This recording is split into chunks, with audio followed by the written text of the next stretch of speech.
Hello, my name is Valerie Bocage, CEO and President of Powerful Women International Connections, where we work with women humanitarian leaders to make a bigger impact in society. Our women leaders are doing such things as stopping human trafficking, domestic violence, empowering and putting clean water in developing countries, reducing recidivism, working to enhance education, change in education, and working with at-risk communities. Not long ago, the impact that chose Powerful Women International Connections as one of the few groups to work with five of the United Nations 17 Sustainable Development Goals. The five goals that we chose out of the 17 United Nations goals are education. Our world is changing, and we need to prepare our youth for future careers. Health and well-being was the second one. We, as our leaders, parents, the children, the elderly, we cannot do anything if we do not have good health. Or we need to have good health in order to do anything. So that's a must. And that's one of the areas we chose. Inequality. In today's world, there's so many people traveling from other countries, moving to other countries. People moving to the United States moving to other countries. And some people are dual. They live both in their country and in two countries. A lot of people in the United States live in other countries, and we have to know how to communicate and how to use our information, our resources to have a better community, to have a better world. So inequality is a key into developing a viable community. Reducing poverty. That's one of the things I've always looked at, even as a child, that everyone's supposed to have everything they need, especially the basics. And teaching people how to fish, teaching them about financial literacy, teaching them about taking care, using their resources and information around them to be sustainable. And then the fifth one was building sustainable cities and communities. One of my key executive, Carrie, before was elected by the impact to work with the United Nations, Carrie had this vision of building a economically sustainable community where people were economically sustainable, the community, the businesses worked, and people were healthy. And this was her vision. And then another key executive was Pam. Pam has this gift of taking a problem where two people or two entities can come together with a solution where both people win. She's really good at that, but that there's a win-win situation in the problem, in the situation. And she also has a vision and a belief that all people, if all people had opportunity to equal education, we can make a difference in the world and we can change society. I also thought about the vision that I had and the plan that I had before a devastation of a natural disaster happened, that I wanted to take on my grandparents, what they were doing to help a community and revitalize a community, and build that community up. And if you can hear my accent, I'm from New Orleans, Louisiana. I have been living in San Francisco since the devastation of Hurricane Katrina in 2005.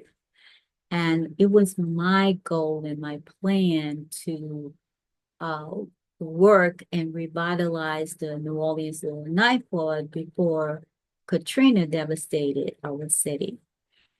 And I'm, like I said, living in San Francisco since Hurricane Katrina, but looking at what Carrie said and what Pam said and our members are doing, women humanitarians, and incorporating the 5 goals, the 5 areas with the United Nations that I just named to choose the Lower Ninth Ward to bring back my vision and make this community a viable, economically sustainable city with to give back for my grandparents. So I chose the Lower Ninth Ward because I spent several summers.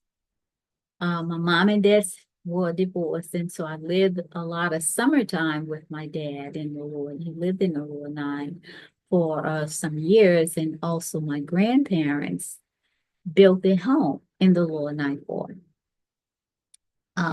In the early 1900s, and when people moved to New Orleans, a lot of people gravitate to the Lower Ninth Ward. And what happened is the people in the Lower Nine would help each other to build their homes. There are very few renters there, but most people were homeowners and still are as of today. Although the area is still working to come back, there's still a lot of homeowners there. And people know how to get along with each other. They know how to help each other. If someone's car broke down, it was like, well, we called Johnny, who was the local mechanic. Everybody knows Johnny. Everybody, give to each other. And my grandfather was called the godfather of the Lower Ninth Ward because he and my grandmother would give back. If people who, very few, as I said, renters, didn't have their rent money, or people didn't have their mortgages, they needed food, utilities paid, if their child went to jail, and so they would call my grandfather. My grandfather knew all of the judges, so he would go and talk to them. He would get the child out. And with the family and the community, they would nurture this child and get him back on track. But that is what happened in the Lower Ninth Ward. People know how to give to each other. And unfortunately, and let me say this too, there are a lot of well-known people that came out of the New Orleans Lower Ninth Ward. Mahalia Jackson, who was a famous gospel singer, she lived on Tennessee Street in New Orleans, Lower Ninth Ward. My brother had a house on Tennessee Street, and the floodwater of Hurricane Katrina lifted his house up and floated it somewhere else. Like there's still a lot of devastation. However, there's still a lot of people that own homes that are rebuilding and building new homes in the Lower Ninth Ward. That's Domino, who's been on movies and a musician, is from the Lower Ninth Ward. His family still have two houses there, one next to each other. My dad knew Fats Domino very well. They were good friends, and well-known NFL player came out of Lower Nine, whose last name was Ricasser. A lot of musicians and chefs and who are well known, and community leaders, government leaders, world leaders came out of the Lower Ninth Ward. And it's a place where it is ideal to build a sustainable city, a community, build a sustainable community as a model for other communities in other cities. So we're incorporating the 5 areas that we're working with the United Nations into this area. And I worked most of last year, many months I spent in New Orleans, and this year, the first part of this year as well, I spent many months working with the Lower Ninth Ward community. Unfortunately, there's only 2 schools left in the Lower Ninth Ward after Katrina and then after COVID.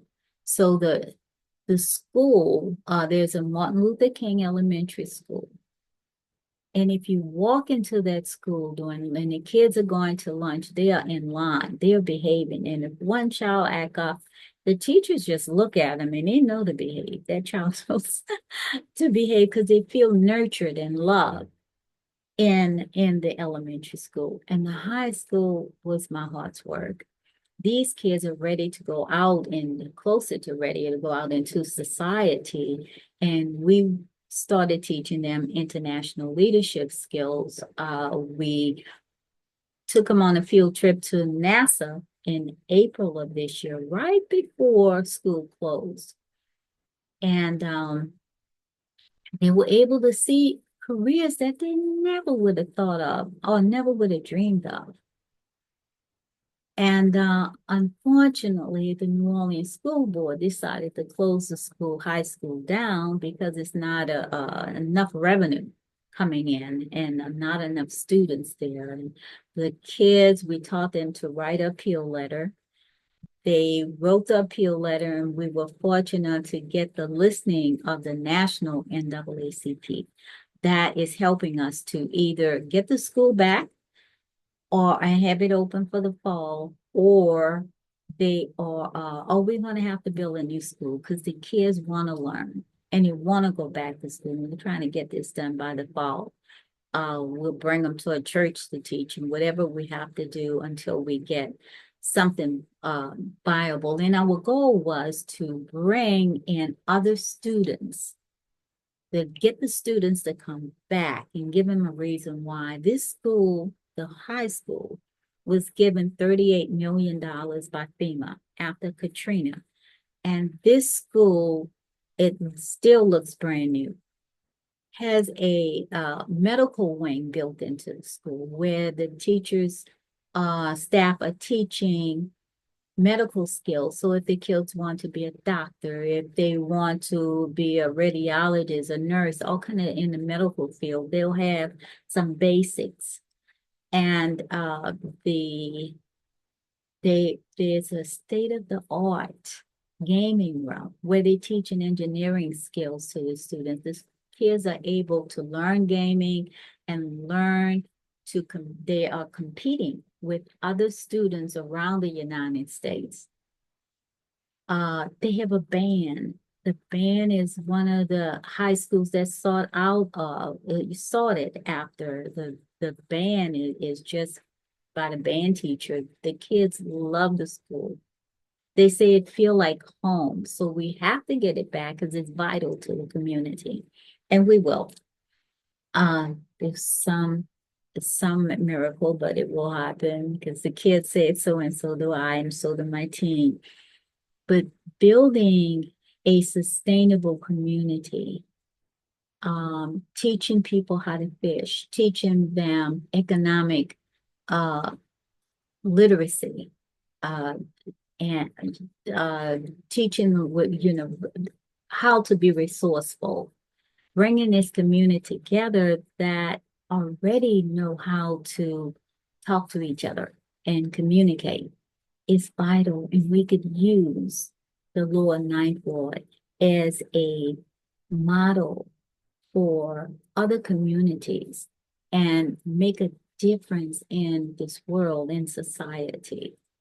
So if your heart is touched by anything that I've said, I welcome you to give me a call. My number is 415-688-1839. My email address is Valerie, Valeri, no E on the end, at pwiconnections.com. And like I said, if your heart is touching any form of fashion, please give me a call. And before I end, I wanted to say we also working to reduce crime. We work with the New Orleans Sheriff Office and got to talk to some of the inmates, especially the younger ones. And the the New Orleans Sheriff Office has the only high school, not a GED program, but a high school built into the sheriff office where they're teaching the kids uh, English, foreign language, science, math, all of the basic and more. And got to talk to some of the inmates, and the inmates are saying that if they had someone to guide them, if they had a father figure or a mentor, that they never would have done the things that they did. And these kids going to the high school, the ones that are able to get out, and we're working with that too, or want to go to college. So we have some jewel in the New Orleans area, in the New Orleans Lower Ninth Ward. And we want to make this as a model. Again, my number is 415-688-1839. Email address is Valerie@pwiconnections.com. I'm looking forward to hearing from you. Let's get together and let's change the world. Thank you.